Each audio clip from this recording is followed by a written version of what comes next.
चतुर्थ श्रेणी कर्मचारी की तैयारी करने वाले प्रिय विद्यार्थियों, राजस्थान जीके के 10,000 महत्वपूर्ण प्रश्नों की श्रृंखला को मैं लेकर के प्रस्तुत हुआ हूं और आपको मैं सीरीज़ जो है वो कंटिन्यू तरीके से हम बात कर रहे थे। पीडीएफ भी आप डाउनलोड करने को मिल जाएगी, मैं आपको बता दूंगा पीडीएफ भी आपको डाउनलोड कैसे करनी है। और मैं बताना चाहता हूँ आपको कि 100% आप यदि इन प्रश्नों को आप सोल्व करेंगे, ठीक है। ये सीरीज़ जो है पूरी 1100 ये सीरीज़ जो है पूरी 10,000 प्रश्नों की होने वाली है, ठीक है ना। 1,000 प्रश्नों की सीरीज़ वो अलग है, तो 10,000 प्रश्नों की ये सीरीज़ होने वाली है, तो काफ़ी इंपॉर्टेंट होगी और आपको काफ़ी मदद मिलेगी एग्जाम के लिए, ठीक है।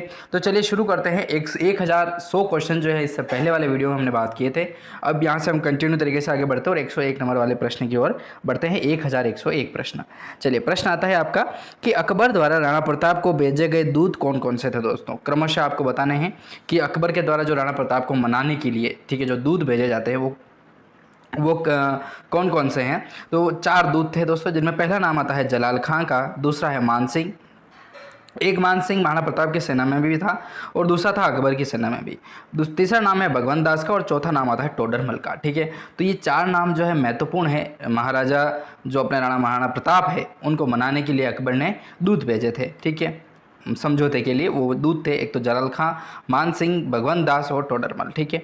चलिए आपको बताना चाहता हूँ पीडीएफ कहाँ से डाउनलोड करनी है। तो लिंक जो है मैंने इसका डिस्क्रिप्शन में दिया है। फर्स्ट लिंक आपको यही दे रखा है मैंने ऐप का, तो जाइएगा आप ऐप को इंस्टॉल कीजिए, फिर उसके बाद जाकर प्ले स्टोर से इंस्टॉल करना, ठीक है। वो आप लिंक एक पे जब लिंक पे क्लिक करोगे तो वैसे भी हो जाएगा। फिर आप नोट्स वाला फोल्डर आएगा, वहाँ पर इसके साथ साथ आप बहुत सारे नोट्स भी मैंने अपलोड कर रखे हैं, तो आप जाइएगा और डाउनलोड कीजिएगा, ठीक है। चलिए अगले प्रश्न की ओर बढ़ते हैं। 102 नंबर का प्रश्न आता है कि हल्दी घाटी के युद्ध को खमनोर का युद्ध कहा है किसने।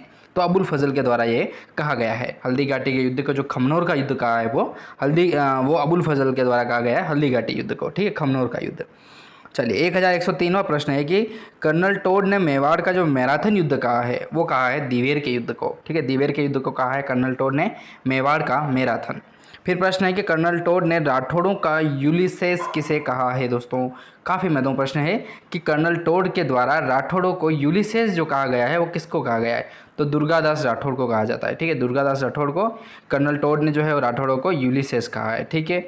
अगले प्रश्न की ओर बढ़ते हैं। तो प्रश्न है आपका कि अजीत सिंह को दाई माँ का नाम क्या था।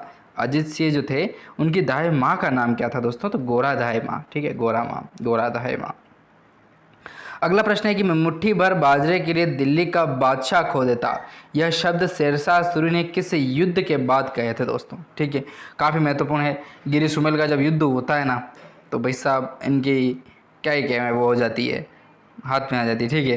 तो इस मामले में फिर उसने क्या कहा कि मैं मुट्ठी भर बाजरे के लिए दिल्ली का बादशाह खो देता, यह शब्द जो है वो शेरशाह सूरी ने कहा था गिरी सुमेल युद्ध के लिए। अगला प्रश्न बनता है इसी में 1107 नंबर का कि अजमेर में संस्कृत विद्यालय का निर्माण किसने करवाया था। तो विग्रहराज जो चतुर्थ थे दोस्तों उनके द्वारा करवाया गया था। अजमेर में संस्कृत विद्यालय का जो निर्माण है वो विग्रहराज चतुर्थ के द्वारा कराया जाता है। अगला प्रश्न देखें इसी कड़ी में। तो प्रश्न है कि 1191 से बराणु के तराइन युद्ध में मोहम्मद गौरी से मुकाबला किया था किसने। पृथ्वीराज तृतीय के द्वारा किया जाता है, ठीक है। पृथ्वीराज तृतीय का नाम आता है कि 1191 से बराणु के तरह जो तराइन का युद्ध होता है उसमें मोहम्मद गौरी से मुकाबला किया गया था पृथ्वीराज तृतीय के द्वारा, ठीक है।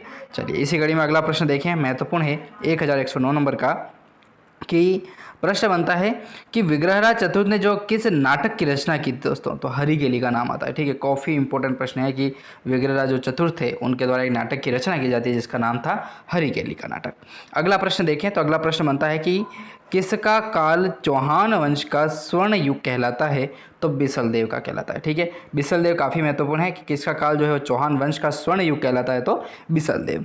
अगला प्रश्न 1111 महत्वपूर्ण वाला कि ख्वाजा मोइनुद्दीन चिश्ती जो है उसके किसके शासनकाल में जब अजमेर आते हैं तब किसका शासनकाल चल रहा था अजमेर में। तो पृथ्वीराज तृतीय का शासनकाल चल रहा था जब ख्वाजा मोइनुद्दीन चिश्ती यहाँ पर आते हैं और इन्हीं की दरगाह बनती है, ठीक है, अजमेर में।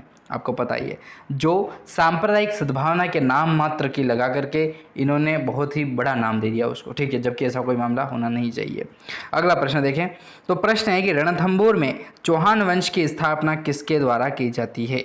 रणथंभौर में चौहान वंश की जो स्थापना होती है वह किसके द्वारा होती है? तो गोविंदराज प्रथम के द्वारा होती है। ठीक है, गोविंदराज प्रथम का नाम आता है रणथंभौर में चौहान वंश की स्थापना को लेकर के।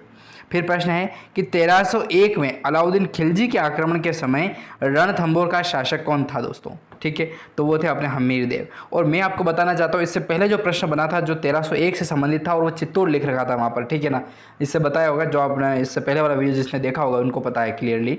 तो बताना चाहता हूँ 1301 नहीं था, 1303 लिखा था वहाँ पर। ठीक है, 1301 अलाउद्दीन खिलजी के आक्रमण के समय जो रणथंभौर का शासक थे वो थे अपने हमीर देव, और 1303 में जो प्रथम शाखा होता है राजस्थान का वही है। ठीक है, अगला प्रश्न देखें तो 1114 नंबर का प्रश्न है कि राजस्थान के इतिहास का प्रथम शाखा कौन सा है? तो रणथंभौर का शाखा है 1301-1303 वाला। ठीक है, अगला प्रश्न है 1115 नंबर का कि 1311 में अलाउद्दीन के जालोर आक्रमण के समय वहाँ का शासक कौन था? 1311 में भी अलाउद्दीन खिलजी जो है वो आक्रमण करता है जालोर पर, तब उसके जो वहाँ के शासक थे वो थे अपने कान्हड़ देव जी। ठीक है, अगला प्रश्न देखें इसी कड़ी में, तो महत्वपूर्ण प्रश्न है, देखिए 1116 नंबर का प्रश्न है सवाई जयसिंह ने राजपूत शासकों का जो हुडा सम्मेलन होता है वो कब बुलाया था? तो 17 जुलाई 1734 में बुलाया जाता है हुडा सम्मेलन सवाई जयसिंह द्वारा। ठीक है, राजपूत शासकों द्वारा।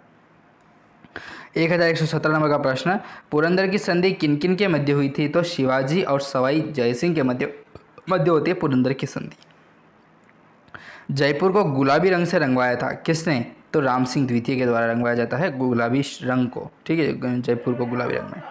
फिर प्रश्न है कि राज्य का वह किला जिस पर अंग्रेजों ने 5000 आक्रमण किए थे, तो वो है लोहागढ़। ठीक है, काफ़ी इंपॉर्टेंट है, 5000 आक्रमण करने के बाद भी लोहे की भांति वो खड़ा हुआ था। तो राज्य का वह किला जिस पर अंग्रेजों ने 5000 आक्रमण किए थे, तो वो था अपना लोहागढ़। ठीक है, अगला प्रश्न है कि जैसलमेर के भाटी राजवंश के जो संस्थापक है वो कौन थे? तो राजा भट्टी का नाम आता है। राजा भट्टी के नाम से ही राजा वहाँ के भूपत भाटी नाम आता है अच्छा खासा। तो भाटियों का राजवंश की स्थापना राजा भट्टी से होती है। अगला प्रश्न है किस भाटी शासक ने तनोट को अपनी राजधानी बनाया था? तो मंगल राव भाटी का नाम आता है। ठीक है, मंगल राव भाटी जो है वो तनोट को अपनी राजधानी बनाते हैं, और तनोट माता का मंदिर जो है वो वहाँ पर ही स्थित है दोस्तों।